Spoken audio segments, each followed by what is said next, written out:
Hello everyone. कुछ बच्चों ने मुझे बताया है कि वो एपिथेलियल टिश्यू को लेकर बहुत कंफ्यूज हो रहे हैं और एपिथेलियल टिश्यू जो है आई मीन टू से एनिमल टिश्यू जो है वो थोड़ा कंफ्यूजन क्रिएट कर रहा है। तो इसलिए मैं थोड़ा सा रिवीजन उसका करा देती हूँ आपको एनिमल टिश्यू का। और ये इसमें से मतलब ये जो है ये इंपॉर्टेंट होना चाहिए और आप अगर इसको रिवाइज कर लेते हैं तो it will be helpful for you. Fine, तो हम एनिमल टिश्यू की बात करते हैं। सबसे पहले हम एक बार और डिफाइन कर देते हैं कि टिश्यू क्या होता है। तो टिश्यू बेसिकली क्या होता है, these are the group of cell having the same origin and same function. फिर से बोल रही हूँ, टिश्यू क्या होता है, this is group of cell having the same origin and same function. तो ये एक बहुत सारे सेल्स जो हैं वो कंबाइन होकर और टिश्यू बनाते हैं और इनको एक ही तरह का ये फंक्शन असाइन होता है, तो एक ही तरह का काम ये करते हैं, इसको टिश्यू कहते हैं।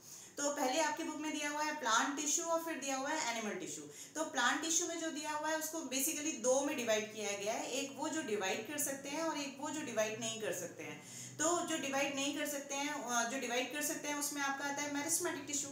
तो मेरिस्टेमेटिक टिश्यू के कुछ टाइप आपको दिए हुए हैं। फिर दूसरा आपको आता है जो डिवाइड नहीं कर सकते हैं, those tissues which have lost the ability to divide, और इसमें आपके आते हैं परमानेंट टिश्यूज।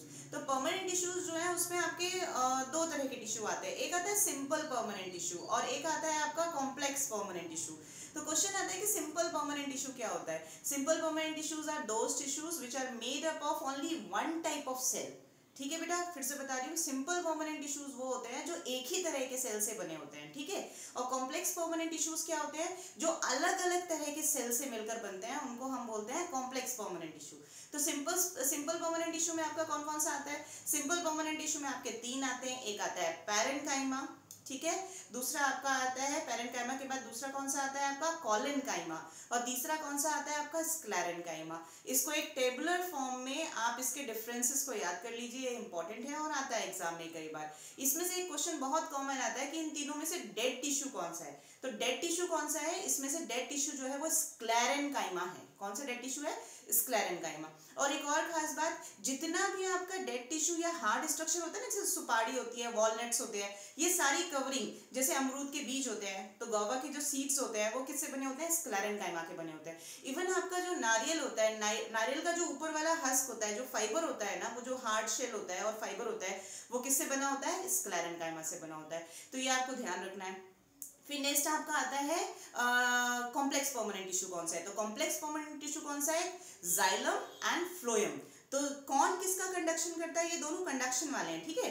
तो किस चीज को सपोर्ट करते हैं, किसका ट्रांसपोर्ट करते हैं, जाइलम जल, ठीक है, जाइलम जल, यानी जाइलम जो है वो वाटर कंडक्शन करता है, फ्लोएम फल, तो वो फल मतलब फल का नहीं करता है बट फूड का करता है। तो उसको आपको ऐसे ध्यान रखना है कि जाइलम जो है जल का यानी वाटर कंडक्शन करता है, और फ्लोएम किसका कंडक्शन करता है बेटा, फूड का कंडक्शन करता है, ठीक है। फिर नेक्स्ट क्वेश्चन कई बार आता है कि इसको कॉम्प्लेक्स टिश्यू क्यों कहा जाता है। तो जाइलम और फ्लोएम, इनको कॉम्प्लेक्स टिश्यू क्यों कहा जाता है, इनको कॉम्प्लेक्स टिश्यू इसलिए कहा जाता है बिकॉज ये एक ही तरह के सेल से नहीं बने होते। जो जाइलम है वो भी चार तरह के सेल से बना होता है और जो फ्लोएम है वो भी चार तरह से सेल से बना होता है।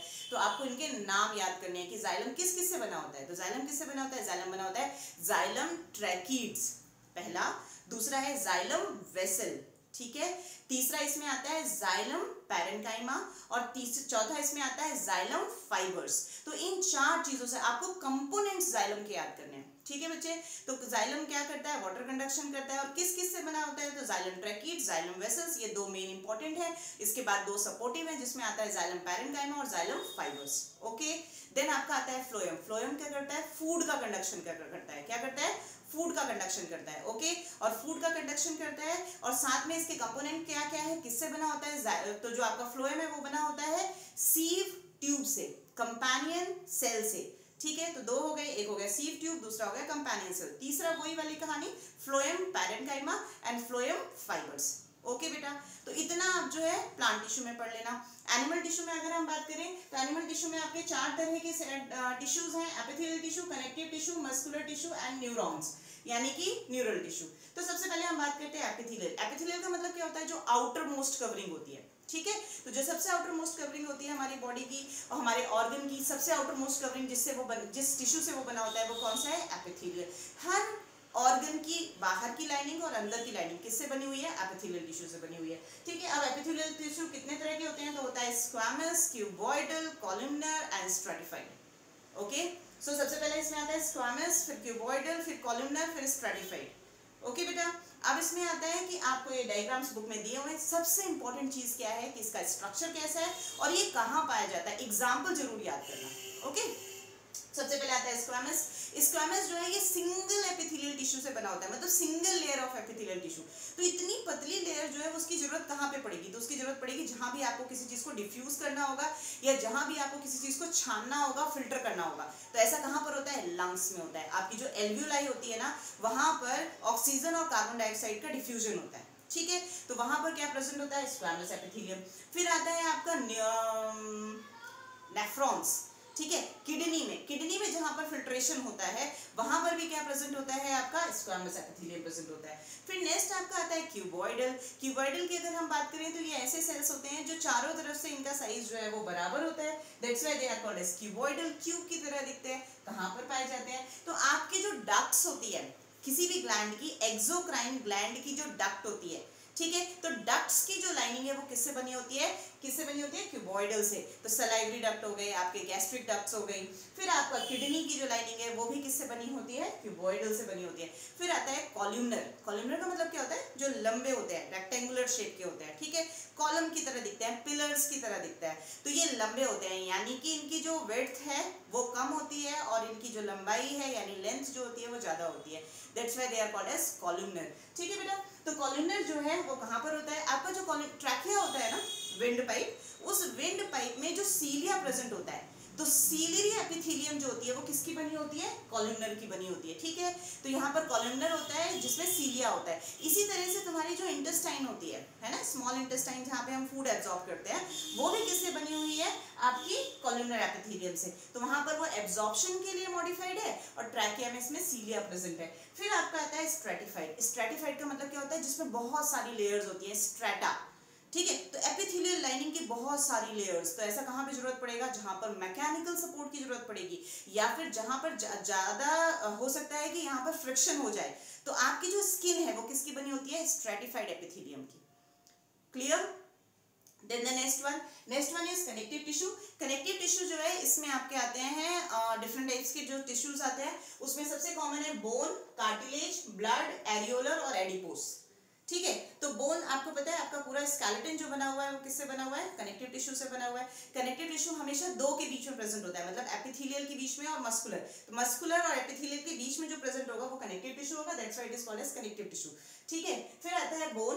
आपकी जो बोन है वो किससे बनी हुई है, कनेक्टिव टिश्यू से। और इसका जो साइटोप्लाज्म होता है, इसका जो मैट्रिक्स होता है वो बहुत हार्ड होता है, डेंस होता है। क्यों, क्योंकि ये कैल्शियम और फास्फोरस से बना होता है। फिर दूसरा आता है आपका कार्टिलेज। कार्टिलेज जो है वो कंपैरेटिवली सॉफ्ट होता है। ठीक है, और आपको फ्लेक्सिबिलिटी प्रोवाइड करता है। कहां पर प्रेजेंट होता है कार्टिलेज, ये आपका जो पिन्ना है, पिन्ना मतलब क्या होता है, ये आपका एक्सटर्नल ईयर। ठीक है, तो एक्सटर्नल ईयर जो है ये कार्टिलेज है। ये आपका नोज टिप क्या है, कार्टिलेज से बना हुआ है। तो ये सॉफ्ट बोन है एक तरह से, जो आपको सपोर्ट प्रोवाइड करती है बट फ्लेक्सिबिलिटी भी प्रोवाइड करती है। फिर आता है आपका ब्लड। ब्लड जो है, what are the different functions, तो ब्लड को हम कहते हैं, ब्लड क्या है बेटा, तो ब्लड कनेक्टिव टिश्यू है, ये ध्यान रखिएगा।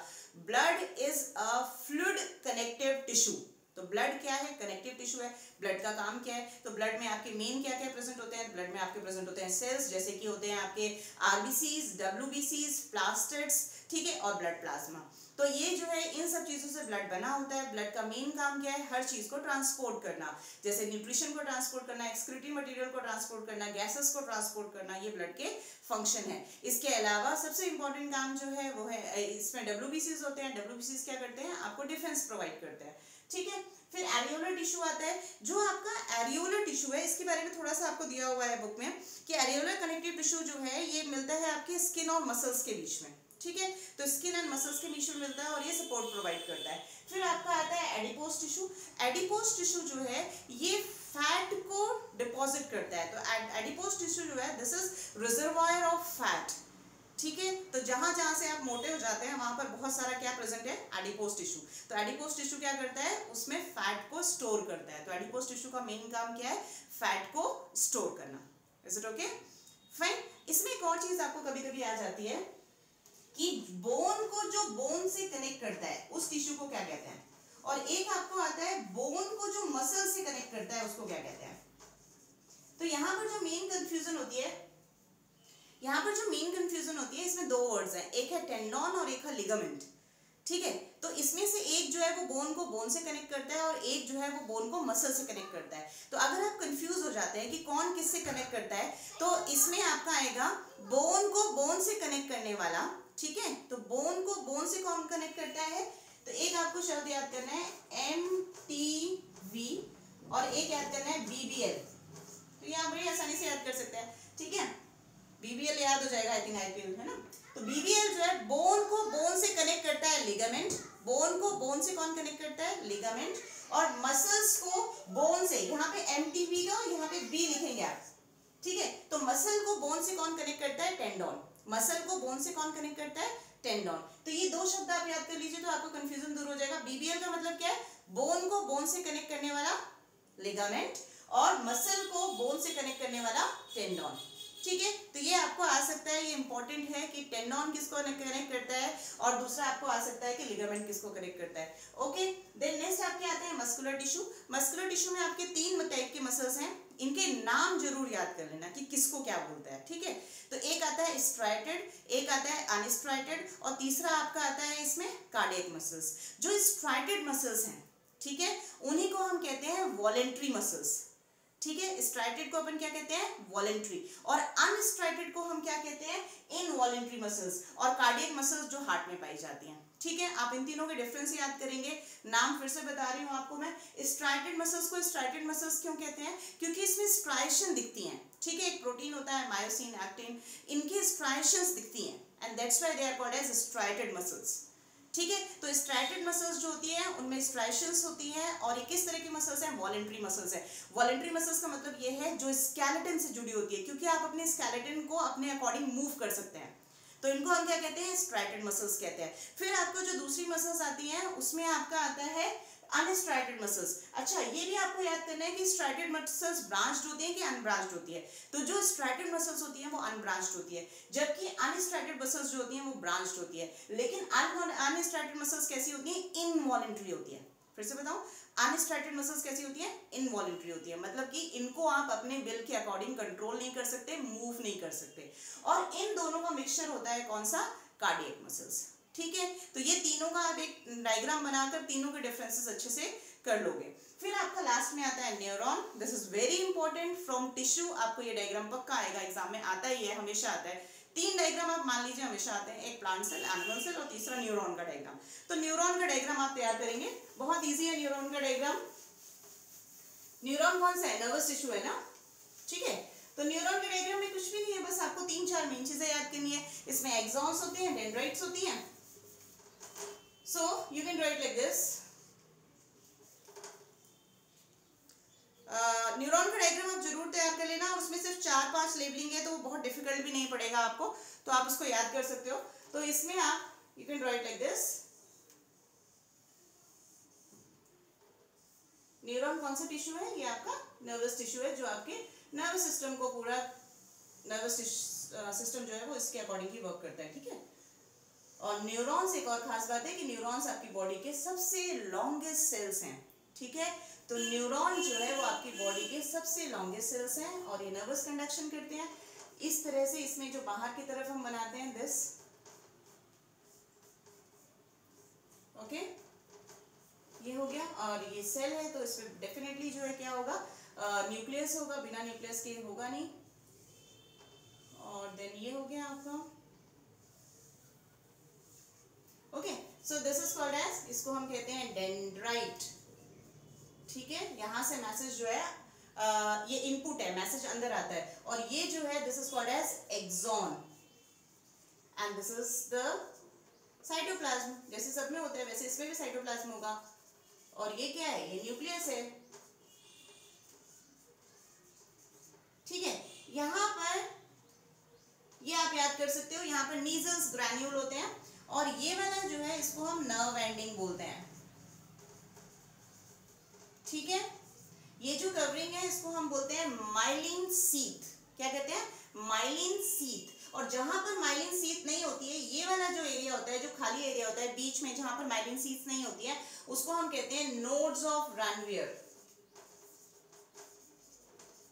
इतनी लेवलिंग आपके लिए काफी है कल के लिए, ठीक है।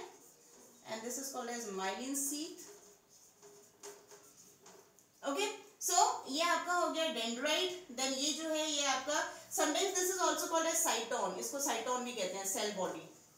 ठीक है, तो dendrite, axon, nucleus, cytoplasm, and ये जो है ये मीजल्स ग्रैन्यूल है, ये लंबा वाला क्या है, एक्सॉन है.